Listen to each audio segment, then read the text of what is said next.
జగన్మోహన్ రెడ్డి గారు చేసినటువంటి అబద్ధపు పర్యటనల గురించి ఒక్కసారి ప్రజలందరికీ తెలియజెప్పే కార్యక్రమంలో భాగంగా ఈరోజు మీడియా ముందుకు రావడం జరిగింది. ముఖ్యంగా జగన్మోహన్ రెడ్డి గారు డైవర్షన్ పాలిటిక్స్లో సిద్ధహస్తుడు.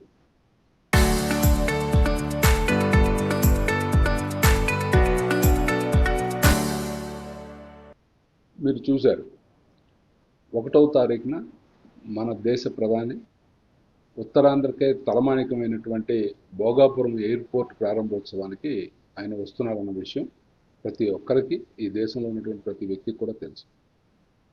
ఈరోజు మన ఉత్తరాంధ్రకి ఒక మణిహారం లాంటి ఒక కార్యక్రమాన్ని మరి కూటమి ప్రభుత్వం చేస్తుంటే, దీన్ని డైవర్ట్ చేయడానికి జగన్మోహన్ రెడ్డి గారు ఒక కొత్త నాటకానికి తెరలేపారు. అదే మొన్న ఏదైతే దుబ్బ దానయ్య అనే వ్యక్తి, గొర్రెల కాపరి శ్రీధర్ అప్పలరాజు గారు కొడుకు యాక్సిడెంట్ చేస్తే, ఆ యాక్సిడెంట్ చేసినటువంటి తరుణంలో తర్వాత జరిగినటువంటి పరిణామాలు ఏవైతే వేరే వాళ్ళని అక్కడ కొడుకును కాపాడుకోవడం కోసం ఇరికించాలని చేసినటువంటి ప్రయత్నం కానీ, మరి పోలీసులకు ఇచ్చినటువంటి తప్పుడు సమాచారం మేరకు ఆయన మీద కేసులు నమోదయ్యాయి. దాని మీద కోర్టు ఇచ్చినటువంటి తీర్పు ప్రకారం ఆయనకి రిమాండ్ జరిగితే, జగన్మోహన్ రెడ్డి పరామర్శ పేరుతో మరి శ్రీకాకుళం వస్తారు అని ప్రకటించడం, మరి ఆటోమేటిక్గా స్థానిక నాయకులు అత్యుత్సాహం ప్రదర్శించడం, వేలాదిగా తరలిరండి అని చెప్పి ప్రతి దగ్గర కూడా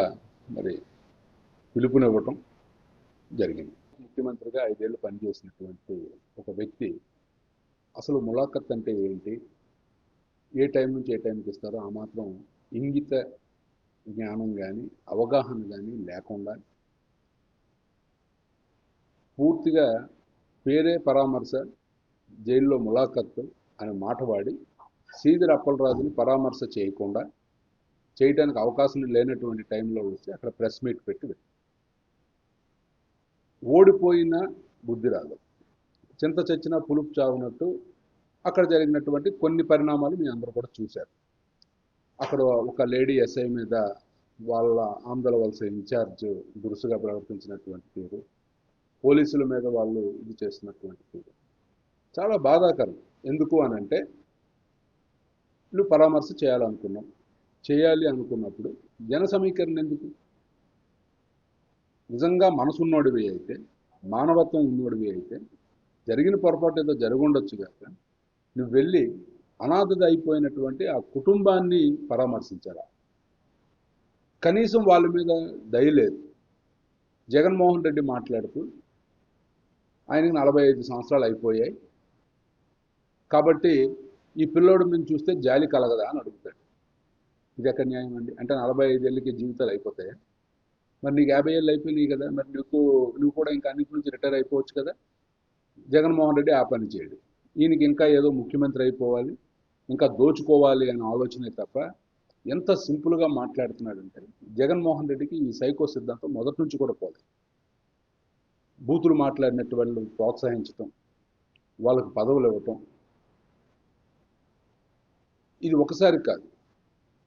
ఎవరు తప్పు చేస్తారో తప్పు చేసినటువంటి వ్యక్తులకి పరామర్శించడం జగన్మోహన్ రెడ్డికి పరిపాటిగా మారింది.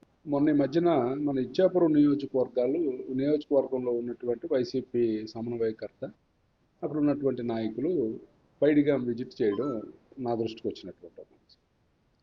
నేను అడుగుతున్నాను వీళ్ళకి, నేను 3 సార్లు ఎమ్మెల్యేగా ఉన్నాను. అంటే ఒక టర్మ్ నేను అధికార పార్టీ ఎమ్మెల్యేను, ఒక టర్మ్ నేను ప్రతిపక్ష పార్టీ ఎమ్మెల్యేను, ఇప్పుడు మళ్ళీ 3వసారి అధికార పార్టీ. మాట్లాడితే 3 సార్లు ఓకే, 3 సార్లు నిజంగానే ఇక్కడ ప్రజలు నాతో ఉన్నారు, కష్టమైన నష్టమైన అందరం కలిసి ఉన్నాం కాబట్టి 3 సార్లు జరుగుతుంది. మీరు పైడిగా ప్రాజెక్టు ఏదో చెలో పైడిగా అని పెట్టి మీరు ఒక 4 కార్యకర్తలను తీసుకుని వెళ్ళి అక్కడ ఏదో జరిగిపోతుందని చెప్పే ప్రయత్నం చేశారు. అసలు నువ్వు ఇన్ఛార్జ్ అయిన తర్వాత నీకు సమస్యలు కనిపిస్తుంది. ఈ 10 సంవత్సరాలు నీకు ఎప్పుడు సమస్యలు కనిపించలేదు. ఫస్ట్ 5 సంవత్సరాలు అంటే నా టెన్యూర్లో ఫస్ట్ 5 సంవత్సరాలు 2014 నుంచి 2019 వరకు అసలు పైడిగానికి 10 కోట్ల రూపాయలు ఏ ప్రభుత్వం అధికారంలో ఉన్నప్పుడు వచ్చిందో నువ్వేమైనా చెప్పగలవా? లేదు. 2018 తిత్లీ వచ్చినప్పుడు అక్కడ హెడ్ వర్క్స్ అన్నీ పూర్తిగా కొట్టుకుపోతే మీరు మళ్ళీ అధికారంలోకి వచ్చారు. 2019 నుంచి 2024 వరకు ఎంత డబ్బులు వెచ్చించారో మీరేమైనా చెప్పగలిగే పరిస్థితి? కనీసం రిపేర్లకైనా మీరు డబ్బులు ఇచ్చారు? కనీసం చిన్న చిన్న మరమ్మతులు కూడా చేసుకోలేనటువంటి పరిస్థితులు గతంలో ఉన్నా కాదనేది ఈ ప్రజలకు సమాధానం చెప్పాలి. ఉత్తుత్తి పర్యటనల వల్ల ఏ లాభం లేదు. ఏం చేస్తే పని అవుతుంది. ఉదాహరణకి సమగ్రమైనటువంటి ఇరిగేషన్ సిస్టమ్ డెవలప్ చేయడం కోసం గత 1 ఇయర్గా 1.5 ఇయర్గా రైతులు వాళ్ళ ప్రతిపాదనలు పంపించారు. రైతులు వాళ్ళ తాలూకా గ్రీవెన్సెస్ చెప్తే ఇరిగేషన్ డిపార్ట్మెంట్ కానీ అలాగే అప్పుడు ఎన్ఆర్జీఎస్ డిపార్ట్మెంట్ కానీ ఎంపీడీఓలు ఎంఆర్ఓలతో కూడా కలిసి ఫీల్డ్ స్టాఫ్లో ఉన్నటువంటి ఏపీఓలతో కలిసి ఇక్కడ కూర్చుని ఒక రివ్యూ చేసుకుని అసలు ఎన్ఆర్జీఎస్లో జరుగుతున్నటువంటి చెరువు పనుల వల్ల ఎంత లాభం వస్తుంది, ఎంత నష్టం జరుగుతుంది, పూర్తిగా డెప్త్కి చెరువులు అడుగంటిపోతున్నటువంటి పరిస్థితుల్లో అక్కడ నిలవైనటువంటి నీరు పొలాలకు వెళ్ళకపోయినప్పుడు బట్టిలు మనం ఎందుకు అసలు కాలువలు ఎందుకు మనం ముందు చేయట్లేదు అని ఒక డిస్కషన్ చేసి 2027కి ప్రతి ఒక్క చెరువు నుంచి కూడా పొలాలకు వెళ్ళే బట్టలన్నీ కూడా పూర్తిగా ఓపెన్ అప్ అవ్వాలి అని చెప్పి ఒక డైరెక్షన్ డిపార్ట్మెంట్ కోసం ఆ దిశగా వాళ్ళందరూ కూడా ప్రయత్నం చేయటం. ఈరోజు పైడిగాముకు కానీ ఇటు బాహుదలో ఉన్నటువంటి 11 ఓపెన్ హెడ్ ఛానల్స్ కానీ గంగాసాగరం అలాగే సుంకిల సాగరం లాంటి క్యాస్కేడింగ్ ఆఫ్ ట్యాంక్స్ ఏదైతే ఉందో దానికి సంబంధించి కానీ ఈరోజు ఒక సమగ్రమైనటువంటి ప్రతిపాదన ఒక రిటైర్డ్ ఎస్సీతో వంశధార ఎస్సీతో ఒక ప్రణాళిక తయారు చేసి ఫీల్డ్ విజిట్ చేసి కలెక్టర్ గారికి కూడా తెప్పించి ఈరోజు ప్రణాళికాబద్ధంగా ముందుకు మేము మీకు ఇవేమీ తెలియకుండా ప్రజల్ని మభ్య పెట్టడానికి దొంగ పర్యటన చేసినంత మాత్రాన ఒరిగేదేమీ లేదు. పోనీ మీరు ఏదో పైడిగా ఉంది తిరిగారు, దాని తర్వాత మీరు ఏం ఫాలోఅప్ చేశారో ప్రజలు చెప్పగలరా? మీరు ఈ మధ్యన ఏవో కార్యక్రమాలు చేస్తున్నటువంటి ఏ కార్యక్రమానికైతే కొనసాగింపు మీరు ఏం చేశారు? సో ఆ రోజు విక్రమపురం దగ్గర ఉన్నటువంటి చెరువుకు సంబంధించి అదొక పెద్ద ఇష్యూగా ఉంది. అక్కడ ఆ చెరువుకి పక్కన కొంత ఆయకట్టు ఉంది, కానీ అక్కడ పక్క నుంచి వాటర్ ఫ్లో అవుతున్నా వాళ్ళకు వాటర్ వెళ్ళట్లేదని అక్కడ ఉన్నటువంటి ఫ్లడ్ బ్యాంక్ని తవ్వి కొంతమంది నీరు మళ్లిస్తున్నటువంటి పరిస్థితిలో కిందకు ఉన్నటువంటి దీనికి రాకపోతే దానికి సపరేట్గా ఒక కెనాల్ సిస్టమ్ పెట్టి ఈరోజు అక్కడ సమస్య పరిష్కారం చేసి ఈరోజు ఆల్మోస్ట్ 6 కిలోమీటర్ల లైనింగ్ వర్క్ చేసింది ఆ రోజు తెలుగుదేశం. మరి మీ టైంలో మీరు 10 రూపాయలు కూడా మీరు ఇరిగేషన్స్కి మొత్తం ఇచ్చేపురం నియోజకవర్గానికే 10 రూపాయలు తేలేనటువంటి మీరు ఈరోజు ఏ హోదాలు ఏ ధైర్యంతో మీరు మాట్లాడతారు? సో ప్రజలందరూ గమనిస్తున్నారు. దయవుంచి ఇటువంటి తప్పుడు సంకేతాలు ఇచ్చే కార్యక్రమాలు మాని నిజంగా సమస్య అపరిష్కృతంగా ఉండిపోయినటువంటి ఎందుకు మొన్న ఎప్పుడో నేను చూశాను, ఇదే సీదిరాప్పలరాజు బారువా హాస్పిటల్కి విజిట్కి వచ్చాడట. అయ్యా బారువా హాస్పిటల్ విజిట్కి నువ్వు వచ్చావు, అది ఎందువల్ల ఆగిపోయింది? మీ అశ్రద్ధ వల్ల ఆగిపోయింది. మీరు దాదాపు 3 కోట్ల రూపాయలు 4 కోట్ల రూపాయల బిల్లులు బకాయి పెట్టడం వల్ల ఆగిపోయింది. సో రాష్ట్ర ప్రభుత్వం రాష్ట్ర వ్యాప్తంగా అనేక రకమైనటువంటి పెండింగ్ బిల్స్లో ఇది ఒక కార్యక్రమం ఉంటే దీన్ని ప్రత్యేకంగా మేము డిపార్ట్మెంట్కి ఆల్రెడీ మేము చెప్పడం, మినిస్టర్ గారికి మేము చెప్తే మినిస్టర్ గారు కూడా సానుకూలంగా స్పందించి ఒకేసారి రాష్ట్ర వ్యాప్తంగా ఉన్నటువంటివన్నీ కూడా బకాయి బిల్లు పెండింగ్ అనేది తీరుస్తామని చెప్పారు. జగన్మోహన్ రెడ్డి చేసినటువంటి ఈ ములాఖతులు ఆయన నా పేరు కూడా ప్రస్తావించడం జరిగింది. అయ్యా జగన్మోహన్ రెడ్డి దయుంచి స్క్రిప్ట్ ఇచ్చేటప్పుడు పూర్వపరాలు పూర్తిగా తెలుసు. నువ్వు ప్రజల్లో సింపతి గెయిన్ చేయటం కోసం ఏదో చిన్నపిల్లాడు అని మాట్లాడతాడు. అంటే నీ భాషలో పెద్దవాడంటే ఎవరు?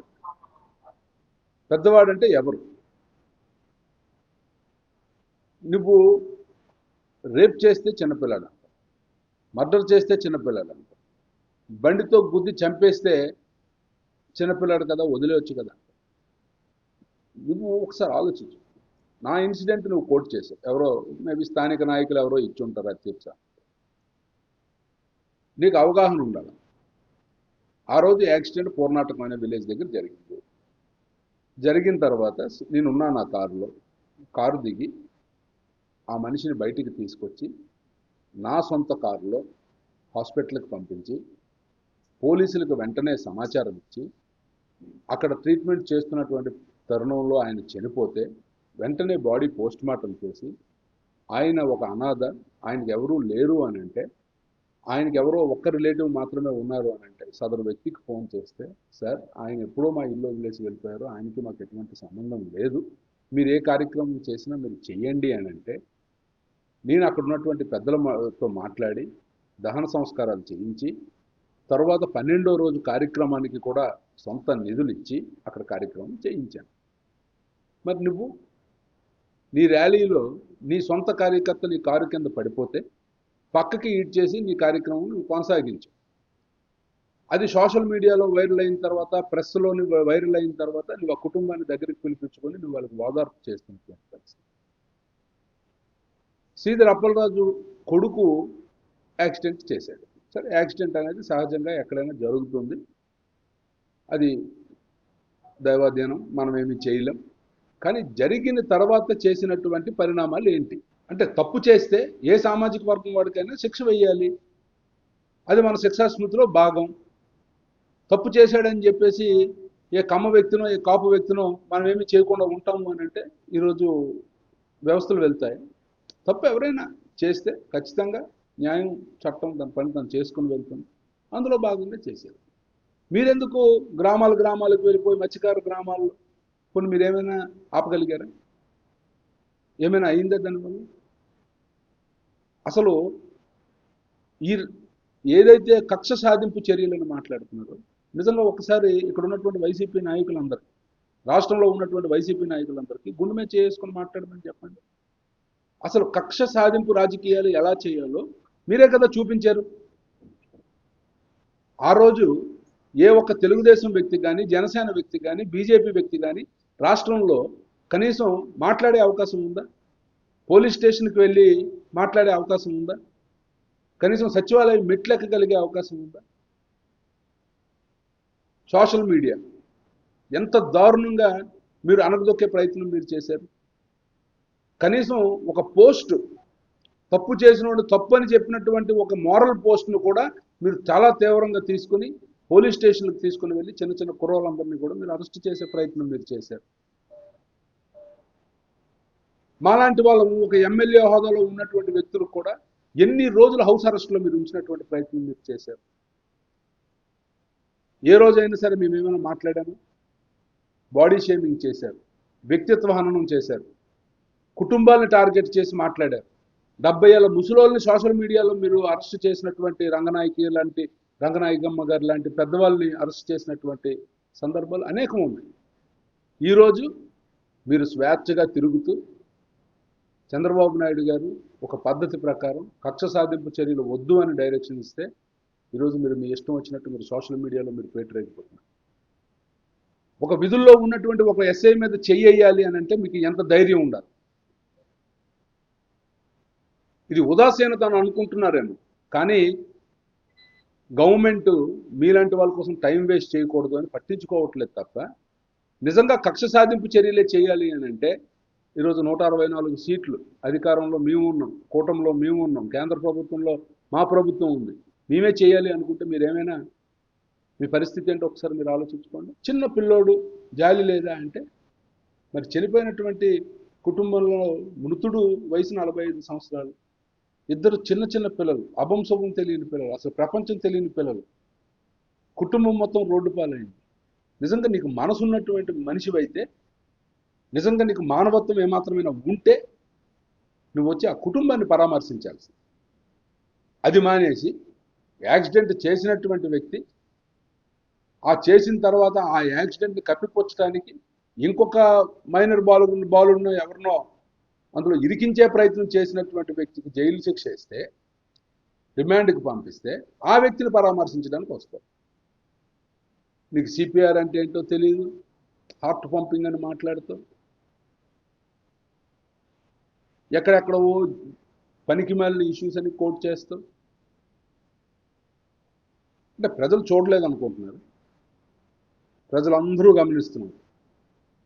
నువ్వు ఏదైతే ఇప్పటి వరకు చేసినటువంటి కార్యక్రమాలు, ముఖ్యంగా ఉత్తరాంధ్ర ప్రజలు, మీరు ఒకసారి ఇక్కడ ఉన్నటువంటి వైసీపీ నాయకులకు నేను ఓపెన్గా ఇక్కడ నుంచి ఈ వేదిక మీద నుంచి నేను మీకు అడుగుతున్నాను, మీరు నిజం చెప్పండి. జగన్మోహన్ రెడ్డి 3 రాజధానుల వ్యవహారం తెర మీదకి తీసుకొని వచ్చాడు. 3 రాజధానుల వ్యవహారం తీసుకొచ్చిన తర్వాత అడ్మినిస్ట్రేటివ్ క్యాపిటల్ అమరావతిలో, ఎగ్జిక్యూటివ్ క్యాపిటల్ వైజాగ్లో, జ్యుడిషియల్ క్యాపిటల్ కర్నూలులో పెడతానని చెప్పినటువంటి జగన్మోహన్ రెడ్డి అసలు ఉత్తరాంధ్రకి ఆయన చేసినటువంటి ఒక్క న్యాయమైనటువంటి పనిని మీరు గట్టిగా బయటకు మాట్లాడగలిగింది, మీరు చెప్పుకోగలిగిందల్లా ఋషికొండకు బోడిగుండు కొట్టించి అక్కడ ఒక పెద్ద బిల్డింగ్ కట్టించారు. ఆ బిల్డింగ్ జగన్మోహన్ రెడ్డి స్థిర నివాసంగా వాడుకుంటాను, అహంకారంతో 30 సంవత్సరాల మళ్ళీ నన్ను ఎవరు ఏమీ టచ్ చేయలేదు కాబట్టి నాకు ఉండడానికి ఒక ప్లేస్ కావాలి అనుకుని మానవత్వం ఉన్నటువంటి ఏ మనిషి అయినా హర్షిస్తాడా? ఈరోజు నువ్వు సమాధానం చెప్పాలి ప్రజలకి. ఎందుకు అనంటే,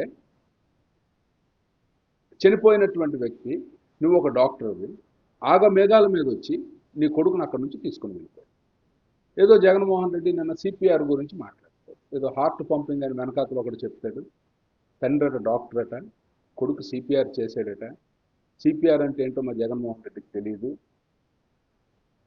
ఏదో హార్ట్ పంపింగ్ చేశాడు అని జగన్మోహన్ రెడ్డి చాలా హాస్యాస్పదంగా, తండ్రి డాక్టర్ కాబట్టి కొడుకట అది చూసి నేర్చుకున్నాడని చెప్తుంది.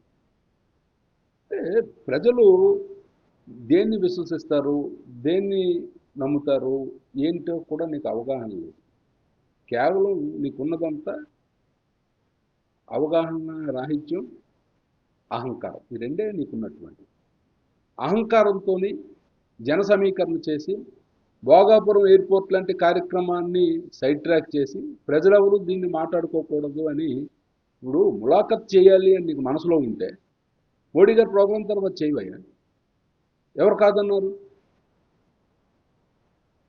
ఇటువంటి మనస్తత్వంతో మళ్ళీ రాజకీయాలు చేయాలి అని అంటే అయిపోయింది. ఒకసారి ప్రజలు తెలుసో తెలియకో ఒక అవకాశం నీకు ఇవ్వాలి అని నువ్వు అడిగావు, ప్రజలు ఆ ఒక్క అవకాశం నీకు ఇచ్చారు, నువ్వు అది సద్వినియోగం చేసుకోలేదు, నువ్వు పూర్తిగా పాలన అనేది గాడి తప్పించేశావు. ప్రజలు విసిగి వేసారి 151 సీట్లు ఉన్నటువంటి నీ పార్టీకి 11 సీట్లు ఇచ్చారు. ఇంకా ప్రజల్ని మభ్యపెడదాం, ఇంకా మేము అధికారంలోకి వస్తే మేము ఏదో చేస్తాం, ఆడిని చంపేస్తాం, వీడిని పొడి చేస్తాం అని చెప్పి నువ్వు మాట్లాడు. నీలాంటి వ్యక్తిని ఏం చేయాలి? అసలు ప్రతిదాన్ని రాజకీయంగా వాడుకునే ప్రయత్నించారు. ఏదో శ్రీధర్ అప్పలరాజుకి అరెస్ట్ చేయగానే మత్స్యకారుల నాయకుడికి అన్యాయం జరిగిపోయింది, మత్స్యకారు నాయకులకు అన్యాయం జరిగిపోయింది అని చాలామంది నాయకులు గొంతెత్తి మాట్లాడతారు. డిఎస్సి గురించి నీకు ఏమేమి అనుమానాలు ఉన్నాయో నువ్వు రా, నేను వాటిలన్నిటికీ కూడా నేను చేసినటువంటి కార్యక్రమాలు నేను చెప్తాను అని అంటే జగన్మోహన్ రెడ్డి రాడు. ఎవరో కోహన మేధావులందరూ కూడా మేము వస్తామని మాట్లాడతారు. మీకెందుకు అంటే మీ జగన్మోహన్ రెడ్డికి బుద్ధి లేదని మీరు ఒప్పుకుంటున్నారా? జగన్మోహన్ రెడ్డికి అవగాహన లేదని మీరు ఒప్పుకుంటున్నారా? రమ్మనండి అయ్యా. ప్రపంచ ప్లాట్ఫామ్ మీదే ఆంధ్రప్రదేశ్ పరువు తీసేసినోడు నువ్వు. ఒక క్వశ్చన్ అడిగితే it is a lengthy question అని మాట్లాడతావు. నువ్వు వచ్చి ఈరోజు కూటమి పాలన అడ్మినిస్ట్రేషన్ గురించి ఈరోజు నువ్వు డిస్కషన్ పెట్టే ప్రయత్నం చేస్తావు. ఒకసారి నువ్వు ఆలోచించుకో జగన్మోహన్ రెడ్డి, ఏంటి జరుగుతుంది రాష్ట్రంలో. వెళ్దాం ప్రజల దగ్గరికి. నిజంగా కూటమి పాలన ఈరోజు 2 ఏళ్ళు పూర్తి చేసుకున్నటువంటి పరిస్థితుల్లో మేము ప్రజల దగ్గరికి వెళ్తున్నాం, మేము చేసింది చెప్తున్నాం. మీరేం చేయాలనుకుంటున్నారో మీరు చెప్పే ప్రయత్నం చేయండి, ప్రజలు మనసును గెలుచుకోండి. ఒకసారి చావు దెబ్బ తిన్నారు, అవకాశం వస్తే మీరు ఎంత దారుణంగా బిహేవ్ చేశారో ఇప్పటికీ ప్రజలు మర్చిపోలేదు. ప్రజల మనసుల్లోంచి ఈ రోజు వరకు అది చెరిపేయగలిగే పరిస్థితి కూడా లేదు.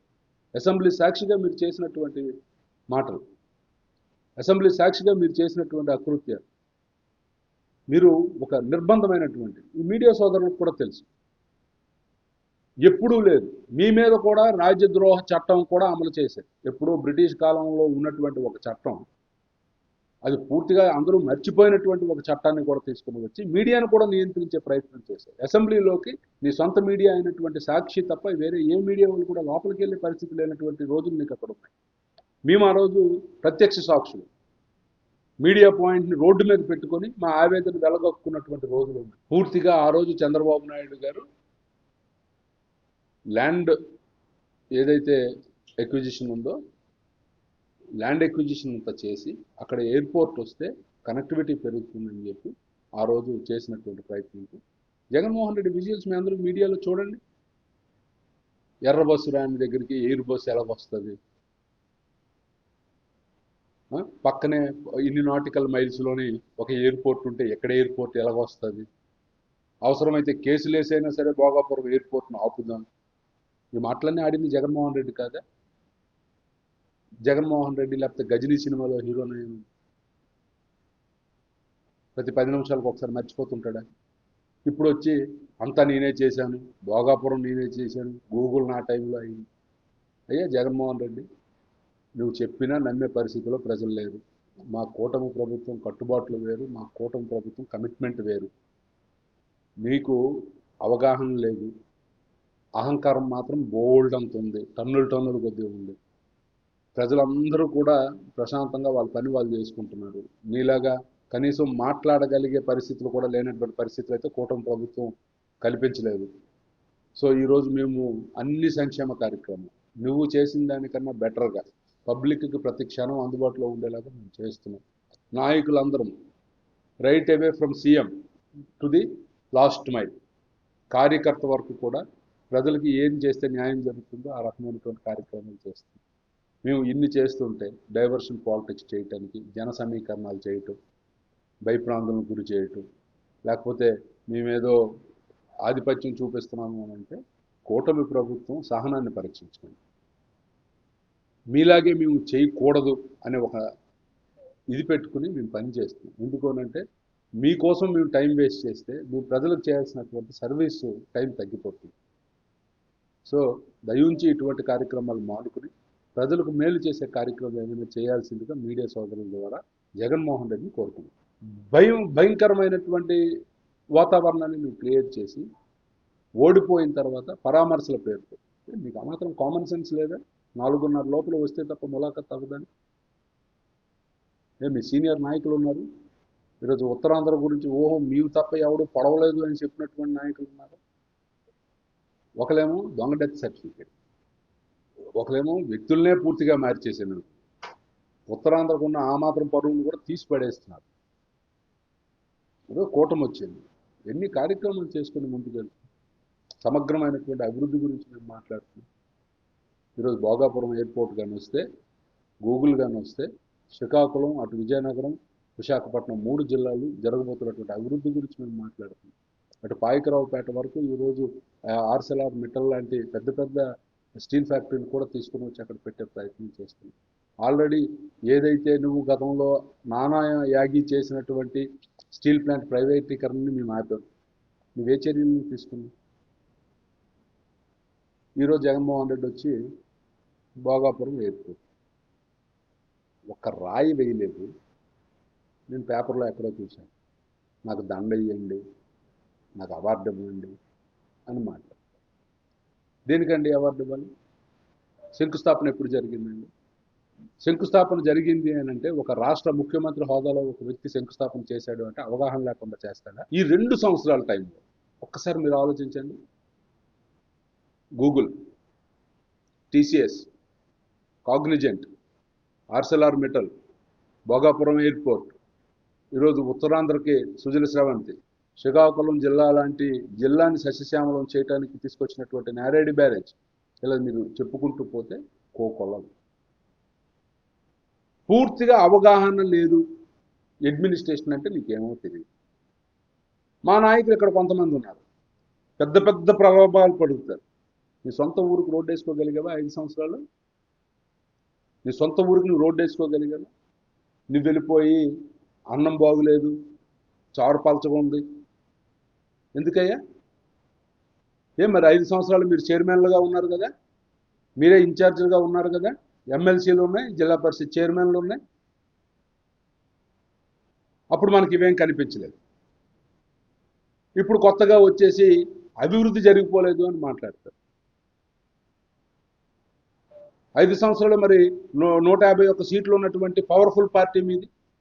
ఆ రోజు ఏం పెద్ద గుర్రం పలుతోమేరా మీరందరూ? అడ్మినిస్ట్రేషన్లో ప్రతి సమస్యకి పరిష్కారం చూపించుకుంటూ అంచెలంచెలుగా ముందుకు వెళ్లాల్సినటువంటి అవసరం. ఏది ఒక రోజులో జరిగిపోదు. ఈరోజు ఉదాహరణ చెప్తున్నాను. ఈ నియోజకవర్గంలో బీటీ రోడ్లకు సంబంధించినటువంటి కొన్ని శాంక్షన్స్ వచ్చాయి. వచ్చిన తర్వాత తారు వేయటానికి కొన్ని సమస్యలు వచ్చాయి. కారణం ఇరాన్లో జరిగినటువంటి యుద్ధం వల్ల రేట్స్ అమాంతంగా పెరగడం వల్ల అక్కడ ఉన్నటువంటి కాంట్రాక్టర్స్ అందరూ కూడా ప్రభుత్వాన్ని విన్నవించుకున్నారు. రేట్స్ ఫలానాలాగా వచ్చాయి, సో ఖచ్చితంగా దీన్ని ఇది చేయాలి. చర్చలు జరుగుతున్నాయి, పని అవుతుంది. ఇంకా మీ ధోరణి అదే. కానీ ప్రజలు గమనిస్తున్నారన్న విషయాన్ని మాత్రం వైసీపీ నాయకులందరూ కూడా చూడాలి. కొత్త కొత్త డిస్కషన్స్ తీసుకురావాలి. డిఎస్సి గురించి ఇప్పుడు ఏదో ధర్నాలు చేస్తారట, మిలీనియల్ అట, జెన్ఎక్స్ అట, ఏదో కేంద్ర ప్రభుత్వంలో పేపర్ లీక్ గురించి జన్జీ స్టూడెంట్స్ అందరూ కలిసి ఏదో కాక్రోచ్ జనతా పార్టీ అని పెట్టి వాళ్ళు కేంద్ర ప్రభుత్వానికి వాళ్ళకు ఉన్నటువంటి విన్నపాన్ని వాళ్ళు విన్నవించుకున్నారు. కేంద్ర ప్రభుత్వం అన్నీ పరీక్షించిన తర్వాత ఏం చేయాలి అని ఆలోచించి అక్కడ ఉన్నటువంటి విద్యాశాఖ మంత్రిని రాజీనామా చేయించారు. ఏదో దాన్ని ఇక్కడికి తీసుకొని వచ్చేసి జగన్మోహన్ రెడ్డి పిలిపివ్వగానే జన్జీ అంతా తరలి వస్తుందని ఒక పనికిమాలిన ఆలోచన. డిఎస్సి జరిగి ఎన్నాళ్ళయింది, పోస్టింగ్స్ ఇచ్చి ఎన్నాళ్ళయ్యాయి, నువ్వు ఎన్ని కోర్టులో ఎన్ని కేసులు వేసావు, ఆపగలిగావా? పోస్టింగ్స్ వచ్చాయి. సంవత్సరం రోజులైంది వాళ్ళ ఉద్యోగాలు వాళ్ళు చేసుకుంటుంటే ఇప్పుడు దాని మీద రాద్ధాంతం చేసేది. అంటే ప్రజలకు మంచి చేయొద్దు. జగన్మోహన్ రెడ్డి మనస్తత్వం ఏంటి అని అంటే జగన్మోహన్ రెడ్డి ఒక్కడే బాగుండాలి, ప్రజలెవరూ బాగుండకూడదు. ఇటువంటి ఒక యాటిట్యూడ్తో ఈరోజు ప్రతిపక్ష నాయకుడు పాత్రను పోషిస్తున్నటువంటి జగన్మోహన్ రెడ్డి ములాఖతుల పేరుతో, పరామర్శల పేరుతో మీరు చూడండి. పరామర్శ అంటే సహజంగా ఎలా ఉంటుంది? ఒక దిగ్భ్రాంతికరమైనటువంటి ఒక సన్నివేశం. రోదనలు, ఆవేదనలు, ఏడుపుల మధ్యన ఎవరైనా వెళ్ళి ఆ కుటుంబానికి ధైర్యం చెప్పే ప్రయత్నం చేస్తారు. జగన్మోహన్ రెడ్డి పరామర్శలు మీరు చూడండి. జై జగన్ నినాదాలు, సీఎం సీఎం అని నినాదాలు, బల ప్రదర్శన చేయటం, అక్కడ ట్రాఫిక్కి అంతరాయం కలిగించడం, నీ ఇష్టానుసారం నువ్వు చేసే కార్యక్రమం. సో ఇటువంటి ఒక వాతావరణాన్ని క్రియేట్ చేసి ప్రజల్లో అపోహలు కలిగించి నువ్వేం సాధిస్తావు? నువ్వు ఈరోజు భోగాపురం ఎయిర్పోర్ట్ వస్తుంది, నువ్వు ఈ రాష్ట్రంలో ఒక మనిషివే, మేబీ రేపు తెల్లవారి నీకేదైనా అవకాశం వచ్చిందే అనుకో, ఆ భోగాపురం ఎయిర్పోర్టు నువ్వు వాడవా? ఈరోజు చంద్రబాబు నాయుడు గారు లేకపోతే మోడీ గారి చేతుల మీద ఓపెన్ చేయబడుతున్నటువంటి ఈ విమానాశ్రయం కేవలం మా కూటమి పాలకులకు మాత్రమే పరిమితమా? ఈరోజు రాష్ట్రంలో అది ఎంత అద్భుతం ఆ కార్యక్రమం. ఉత్తరాంధ్ర డెవలప్మెంట్లో తలమానికంగా ఉండబోతుంది ఈ భోగాపురం ఎయిర్పోర్ట్. కేవలం డైవర్షన్ పాలిటిక్స్. ఈరోజు ఈ కార్యక్రమం చేస్తే ప్రజలు డైవర్ట్ అవుతారు, ప్రజలు ఆ చర్చ అనేది పూర్తిగా డైవర్ట్ అవుతుంది అని నువ్వు గతంలో చేసినటువంటి పనికిమాలిన డైవర్షన్ పాలిటిక్సే ఇప్పుడు నువ్వు చేస్తున్నావు తప్ప నువ్వు ఏ రకమైనటువంటి కార్యక్రమం చేయట్లేదు. ప్రజలు అసహించుకుంటున్నారు.